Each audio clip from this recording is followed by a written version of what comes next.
fridge.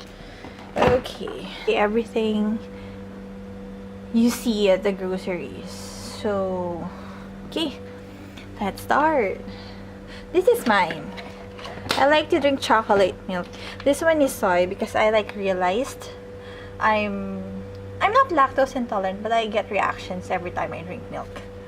This one is organic juice. It's my roomie's. She likes organic. And guess what?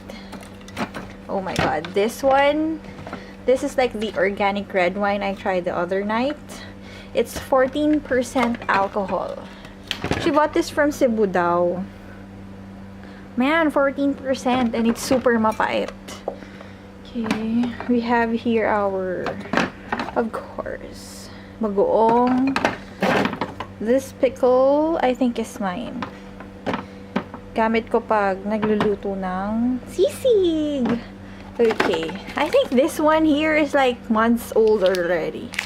Actually, parang natunaw siya, look. Sarado pa naman, pero deformed. Yeah. Yeah! Actually, this is just the, tawag dito. Lalagyan, but this sauce is for the pusit from Jamie. Woo! Okay, what else do we have here? Okay.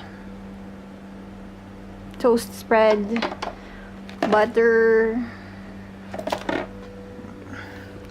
and then if you're an OFW, it's a must that you cook large portions of food.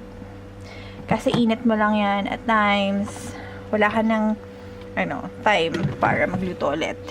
This one is my other roommates. She likes doing pasta. She really can cook. Okay, yogurt. What else? Oh, another pickle. Maybe this one's mine. This mayo is mine. It's for my sisig again. And we have oh, sorry. Why? Bakit?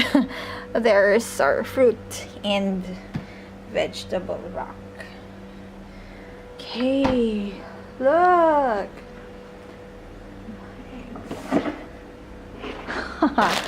Yep, we tried. And we survived.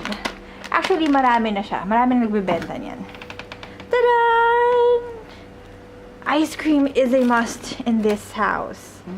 But it's cookies and cream. I like Rocky Road. Okay. Frozen fruits are mine. It's for my shake. Ice is for the whatever we need. Siguro pag may party. Fries is also mine. I'm a sucker for fries.